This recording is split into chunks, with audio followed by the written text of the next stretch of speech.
គាត់និយាយពីរឿងរ៉ាវរបស់ប្តីប្រពន្ធមីងច័ន្ទហ្នឹងហើយមិត្តរបស់ខ្ញុំម្នាក់ហ្នឹងគឺគាត់នៅខេត្តបាត់ដំបងបន្ទាប់ពីបានស្ដាប់រឿងខ្មោចជាច្រើននៅក្នុងកម្មវិធី The Story Podcast របស់យើងហ្នឹងគាត់ក៏បាននឹកឃើញរឿងមួយដែលបានកើតឡើងនៅក្នុងស្រុកភូមិរបស់គាត់ណាកាលពីជាង20ឆ្នាំមុនប៉ុន្តែគាត់សុំមិនបញ្ចេញឈ្មោះស្រុកភូមិមួយហ្នឹងទេដោយគាត់បានប្រាប់ថាកាលនោះគឺនៅភូមិស្រុករបស់គាត់ហ្នឹងមានប្តីប្រពន្ធ2នាក់បានឆ្លុះប្រកែកគ្នាខ្លាំងមែនទែនរហូតដល់ប្តីហ្នឹងគឺជ្រុលដៃបាទ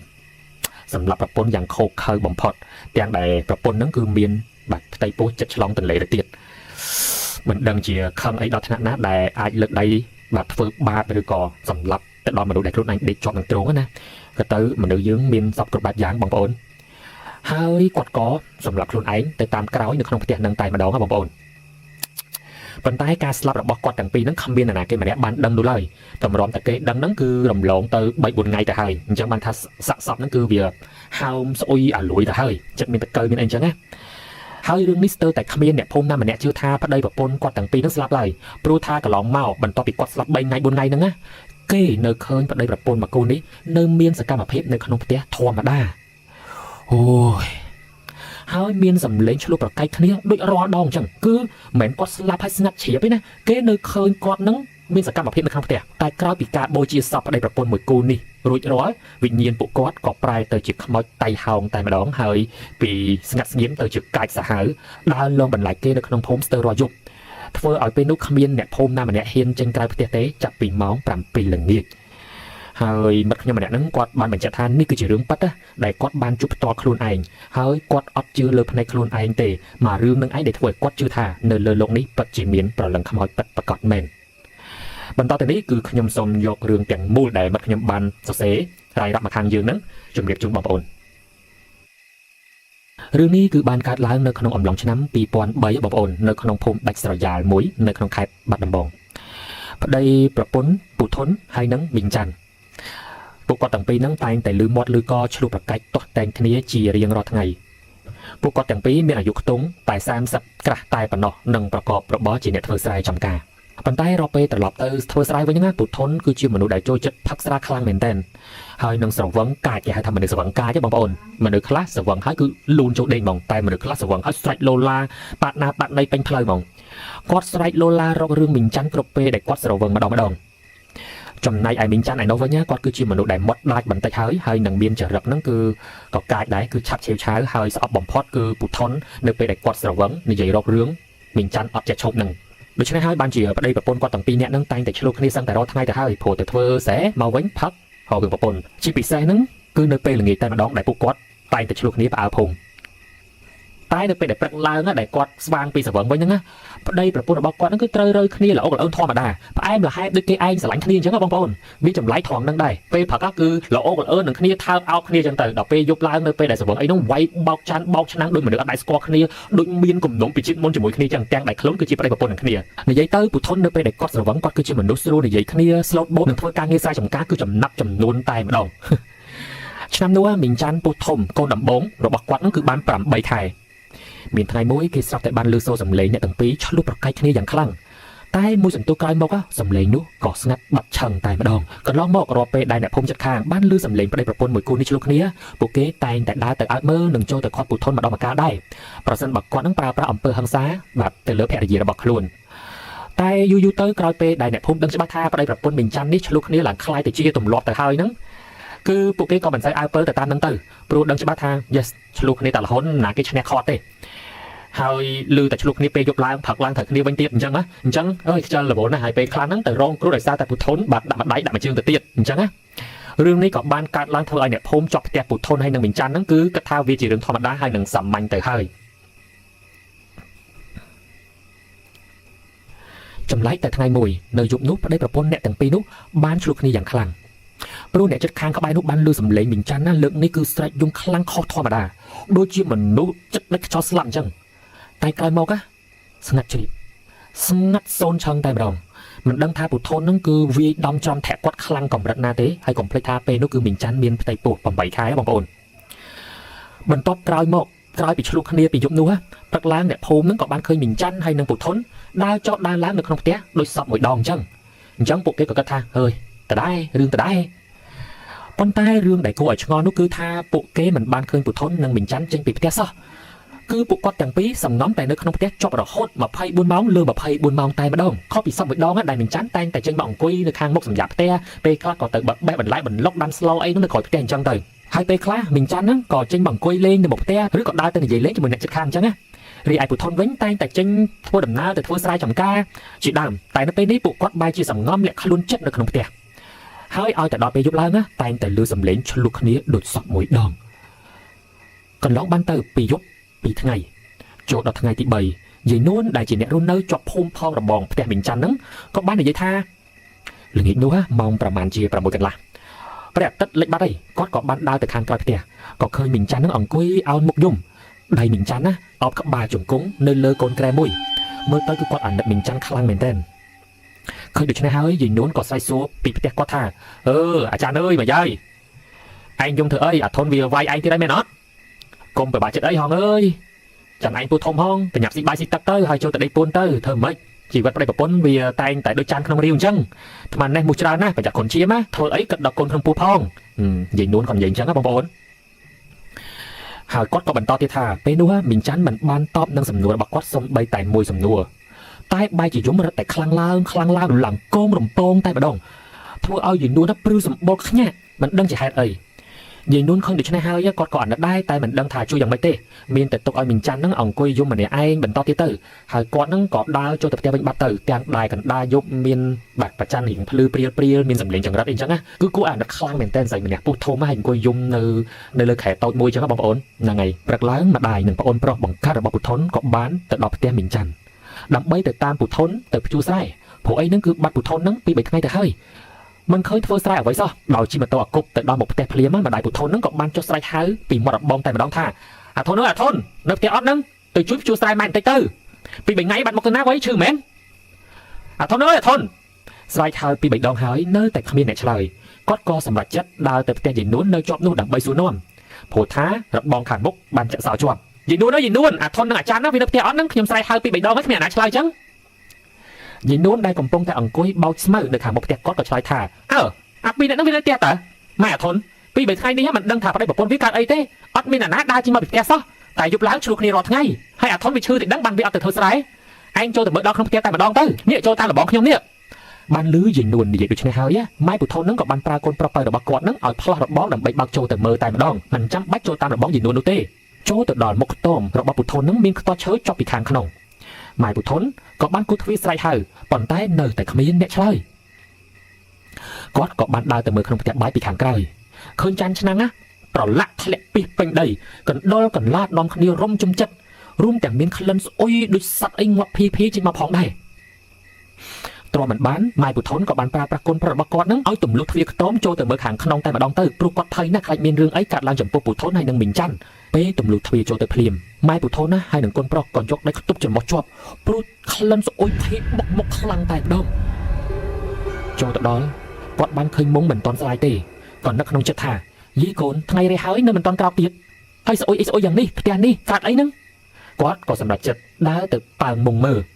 ស្រាប់តែរូបភាពដែលគាត់បានឃើញនោះគឺពុទ្ធននិងមីងច័ន្ទបានស្លាប់បាត់ទៅហើយសភាពសាកសពឡើងហើមស្អុយរលួយមានដង្កូវចុះទៀតផងអូ my god បងប្អូនអើយ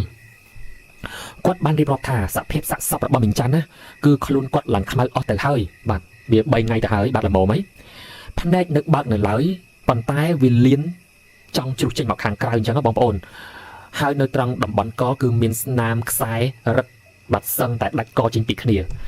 អូបានន័យថាពូធនគឺបានប្រើប្រាស់ខ្សែកដើម្បីរឹតកមីងច័ន្ទណាបងប្អូនហើយអាការដែលរឹតបែបហ្នឹងគឺវាធ្វើឲ្យសាកសពស្បាត់លៀនដាតហើយនឹងលៀនភ្នែកចេញមកនឹងឯងចំណែកឯសាកសពពុទ្ធនវិញគឺមានស្នាមអាកខ្ទាតឈាមស្រោចខ្លួនហើយនៅក្នុងដៃស្ដាំរបស់គាត់មានកាន់កំបិតប៉ាំងតោមួយដែលប្រឡាក់សុទ្ធតែឈាមពេញនោះតែម្ដងអូយកកំបិតអាកខ្លួនឯងបងប្អូនអើយសៀវកឃើញហើយម្ដាយពុទ្ធនគឺទុនជង្គង់ស្រែកយំអស់មួយទំហឹងដោយភាពតក់ស្លុតនិងសន្លប់បាត់ស្មារតីទៅរីឯកូនប្រុសរបស់គាត់វិញស្រែករត់ចេញមកខាងក្រៅទាំងភ័យស្លន់ស្លោរកឲ្យគេឯងជួយផងអ៊ំពូមីងអើយបងធនបងច័ន្ទស្លាប់ហើយគ្រាន់តែបានឮសំឡេងនេះភ្លាមយាយនួនដែលនៅជាប់នោះប្រញាប់ប្រញាល់រត់ស្ទុះមកមើល យាយនួនតក់ស្លុតនឹងហេតុការដែលគាត់បានឃើញចំពោះមុខគាត់ណាហើយនឹងជួយគ្រាម៉ែពូថននឹងឲ្យចេញមកក្រៅដើម្បីទៅសម្រាកនៅផ្ទះគាត់មួយរយៈសិនយាយនួនក៏បានប្រាប់ឲ្យប្អូនប្រុសពូថននឹងទៅហៅបងប្អូនលោកមេភូមិនិងប្រាប់ប៉ូលីសនៅឃុំឲ្យមកចាត់ចែងសាកសពប្តីប្រពន្ធទាំងពីរនាក់នេះក្រោយពីពិនិត្យសាកសពរួចរាល់ណាប៉ូលីសនៅឃុំក៏បានសន្និដ្ឋានថាសពអ្នកទាំងពីរនឹងបានស្លាប់3យប់4ថ្ងៃទៅហើយដោយមីងច័ន្ទនឹងគឺបានស្លាប់ដោយសារតែខ្សែរឹតកចំណែកឯពូថនបានស្លាប់ដោយសារតែការអាកសម្រាប់ខ្លួនឯងតាមក្រោយសរុបមកវិញរឿងនេះត្រូវបានគេកំណត់ថាពូថនគឺជាជនដៃដល់ដែលសម្លាប់ប្រពន្ធរបស់ខ្លួនឯងទាំងដែលមីងច័ន្ទគឺមានផ្ទៃពោះ8ខែដោយការសម្លាប់ហ្នឹងគឺរឹតកទៅនឹងខ្សែពោះគោបន្ទាប់មកក៏យកកំបិតតាំងតោមកអាកសម្រាប់ខ្លួនឯងតាមក្រោយហេតុការណ៍នេះបានធ្វើឲ្យយាយនួនហើយនិងអ្នកភូមិក្បែរផ្ទះមីងច័ន្ទនាំគ្នាខ្លាចឡើងបាសរោមហើយ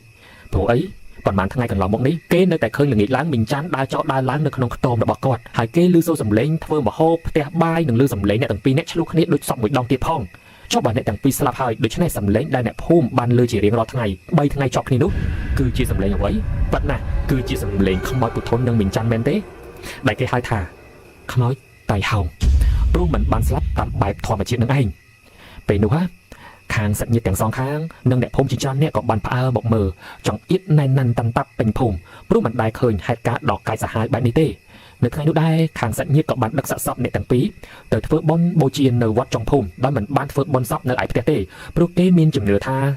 ាខ្មោចដែលជាសពតៃហោបែបនេះហាមដាច់ខាតធ្វើបុណ្យនៅឯផ្ទះគ្រាន់តែដឹកសាកសពទៅដល់វត្តភ្លាមគ្រួសារទាំងសងខាងគឺសម្រេចចិត្តនឹងបូជាសពពុទ្ធននិងមីងច័ន្ទភ្លាមតែម្ដងបំផ្លិចថាសពមីងច័ន្ទគឺមានកូនក្នុងពោះអញ្ចឹង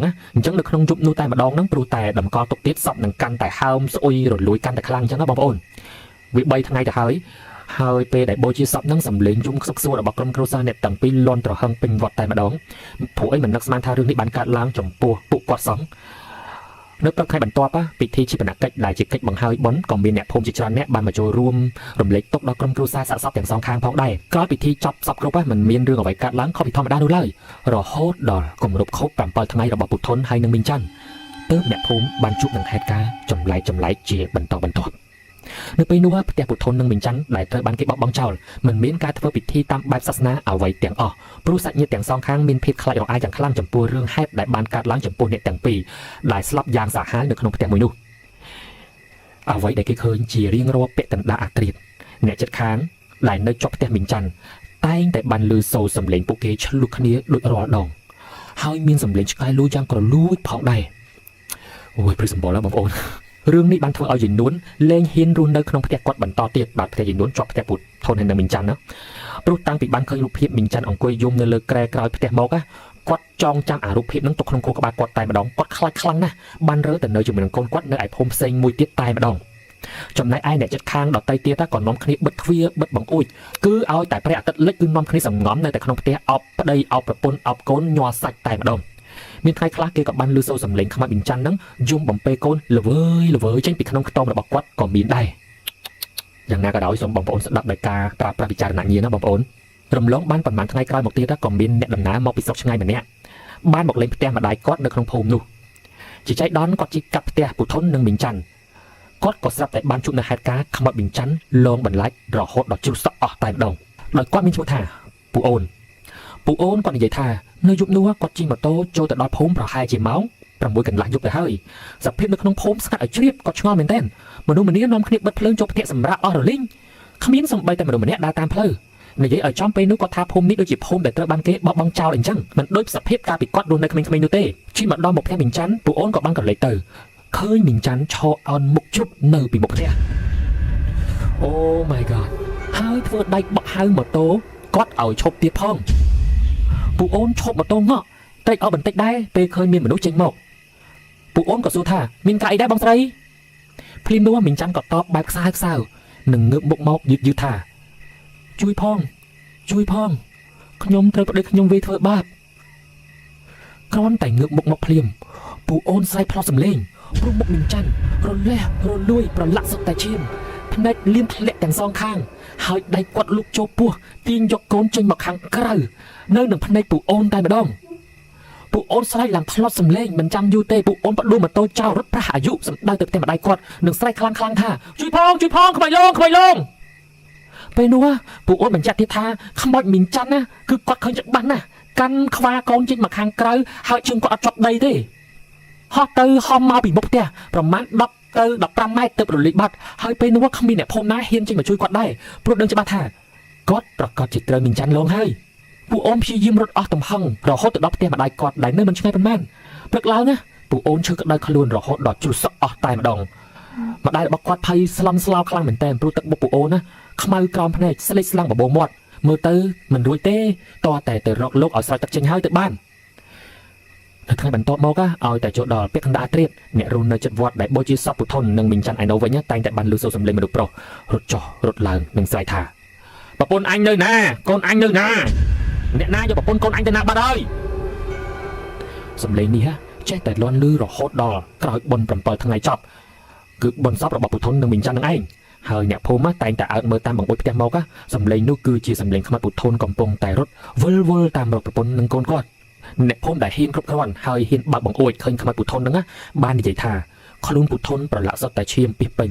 ដៃគាត់មានកាន់កំបិតសុទ្ធតែឈាមនោះមុខឡើងខ្មៅរលេះរលួយអស់ហើយឃើញហើយគឺគ្មាននរណាដែលមិនព្រឺសម្បល់នោះទេគួរឲ្យខ្លាចខ្លាំងមែនទែនមានថ្ងៃមួយតាថនដែលជាអ្នកឡើងថ្នោតក៏បាននិយាយដែរថាពេលដែលគាត់ក្រោកពីយប់ទៅដាក់ទឹកថ្នោតគាត់គិតថាម៉ោង4ម៉ោង5ហើយប្រហែលជាគ្មានខ្មាក់អត់ធន់ណាមកចេញឡងទៀតទេស្រាប់តែគាត់ឃើញវិញ្ញាណពុទ្ធន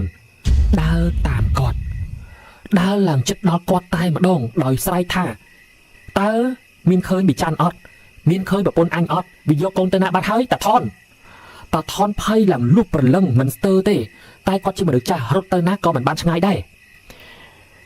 រហូតដល់គាត់ដួលសន្លប់ចូលទៅក្នុងប្រឡាយទឹកទៀតផងសំណាងហើយដែលប្រឡាយនោះមានទឹកតិចកុំអីគាត់អាចនឹងស្លាប់ដោយសារតែការសន្លប់នោះផងក៏ថាបានក្រោយមកប្រហែលជាមួយអាទិត្យដោយសារតែត្រូវខ្មោចប្តីប្រពន្ធពីរនាក់នេះលងបន្លាចជាច្រើនហោហែអ្នកភូមិក៏បានមូលមតិគ្នានឹងរុះរើផ្ទះពុទ្ធននិងមីងច័ន្ទចោលតែម្ដងព្រមទាំងនិមន្តព្រះសង្ឃមកសុទ្ធមន្តបញ្ជូនប្រលឹងអ្នកទាំងពីរនេះឲ្យបានទៅចាប់ជាតិចាប់កំណើតកុំឲ្យនៅលងបន្លាចអ្នកភូមិអ្នកស្រុកបន្តទៀតព្រោះពួកគាត់ស្លាប់ទៅបែបតៃហោបែបនេះវាគឺជាបាបកម្មទៅហើយតែការដែលទៅបន្លាចគេវិវល់នាំឲ្យគេគ្រោះថ្នាក់ឬក៏បាត់បង់ជីវិតគាត់នឹងមានបាបកម្មកាន់តែធ្ងន់ធ្ងរអញ្ចឹងណាគឺធ្វើយ៉ាងណាឲ្យពួកគាត់ឆាប់បានទៅចាប់ជាតិចាប់កំណើតនឹងគេផងដែរកុំឲ្យប្រលឹងអ្នកទាំង3ហ្នឹងនៅតែវិលវល់នៅក្នុងផ្ទះនៅក្នុងភូមិនេះបន្តទៀតហើយបន្ទាប់ពីធ្វើពិធីចាប់សពគ្រប់ហើយអ្នកភូមិក៏តែងតែសម្លឹងមើលចាប់អារម្មណ៍មើលថាតើមានខ្មោចពុទ្ធនមីងច័ន្ទដើរលងបន្លាចទៀតអត់គឺបាត់លែងមានតទៀតហើយអ្នកទាំងអស់គ្នាគេលែងឃើញប្រលឹងខ្មោចអ្នកទាំងពីរចេញមកលបបន្លាចហើយអ្នកភូមិក៏បានរស់នៅតាមបែបធម្មតាវិញទៅហើយរឿងនេះអ្នកភូមិមួយណាក៏ដឹងដែរបើសិនជាអ្នកភូមិណាម្នាក់នៅក្នុងហេតុការណ៍នោះបានស្ដាប់រឿងនេះគាត់ដឹងច្បាស់ថាកើតឡើងនៅក្នុងភូមិណាស្រុកណានៃខេត្តបាត់ដំបងបាទបងប្អូនរឿងនេះក៏បានបង្រៀនឲ្យយើងឃើញថាយ៉ាងណាក៏ដោយសូមកុំប្រើប្រាស់កំហឹងជាមួយនឹងការធ្វើរឿងមិនគប្បីណាមួយជាពិសេសគឺការទទួលទានគ្រឿងស្រវឹងដែលនាំឲ្យប៉ះពាល់ទាំងសុខភាពទាំងសតិអារម្មណ៍ហើយនឹងមនុស្សពេលខ្លះគឺអានភាពស្រវឹងហ្នឹងយកជាលេសដើម្បីទៅបង្កអំពើហិង្សានៅក្នុងគ្រួសារនាំឲ្យវាមានវិបត្តិសេរីទៅដល់មនុស្សជាទីស្រឡាញ់របស់ខ្លួនអស់មួយជីវិតដោយពុទ្ធនអញ្ចឹងឃើញថាទោះបីជាគាត់សម្រាប់ប្រពន្ធគាត់មែនសួរថាគាត់ស្អប់ប្រពន្ធគាត់អត់ក៏អត់ស្អប់ទេតែអាពេលស្រាចូលខ្លួនណាមនុស្សហ្នឹងបានយកអាហ្នឹងធ្វើជាលេសតាមពិតស្រាអត់ធ្វើឲ្យមនុស្សហ្នឹងវិញវាន់រហូតដល់ដើរកាត់គេកាត់ឯងទេប៉ុន្តែមនុស្សគឺមានអកចរិតនឹងមួយប្រកបនៅក្នុងខ្លួនគាត់ឲ្យតែគាត់មានលេសអីហ្នឹងគឺគាត់ធ្វើអាហ្នឹងដោយគាត់គិតថាវាជាស្រាបជាគាត់ទេមិនមែនគាត់ខ្លួនឯងទេដែលចង់ធ្វើអញ្ចឹងគាត់អាចទៅធ្វើបាបគេគាត់អាចទៅជេរស្ដីគេឬក៏គាត់អាចធ្វើអីខុសពីខ្លួនគាត់នៅពេលដែលគាត់អត់ស្រវឹងនឹងឯងហើយរឿងរ៉ាវនេះក៏បានចប់ត្រឹមប៉ុណ្្នឹងហ្នឹងហើយបងប្អូនយល់យ៉ាងណាដែរចំពោះរឿងរ៉ាវទាំងអស់នេះចាំចូលរួមមតិយោបល់ទាំងអស់គ្នាទៅបាទហ្នឹងហើយចំពោះដំណឹងល្អសម្រាប់ខ្ញុំវិញគឺនៅក្នុងខែ2នេះគឺយើងដាក់សេវាកម្មមួយដែលយើងអត់ដែរធ្វើទេមកជាង10ឆ្នាំជាងហើយនៃមុខចំនួន clinic របស់ខ្ញុំគឺសេវាកម្ម massage ញឹកមុនបាទដោយសារតែកន្លងមកយើងផ្ដោតទៅលើ medical aesthetic សេវាចាក់ filler ទាញសរសៃបំមុខបាញ់ laser ហើយនឹងការវះកាត់ជាដើមបាទលើខ្ទង់ច្រមុះកាត់បបោមាត់បេះដូងអីហ្នឹងណាប៉ុន្តែឥឡូវហ្នឹងដោយសារអីគេមានតម្រូវការមានការស្នើសុំច្រើនពេកពិសេសហ្នឹងគឺភ្ញៀវនៅ A80 student barber តែម្ដងគាត់សួរថាបងបើ clinic មាន massage ញឹកមុនណាខ្ញុំខ្ជិលចាំកាត់សក់បាទ massage មុខញឹកមុនហើយមុខស្អាតហើយកាត់សក់ហើយផ្លឹងតែម្ដងអញ្ចឹងណាព្រោះហាងកាត់សក់ A80 ឥឡូវគឺ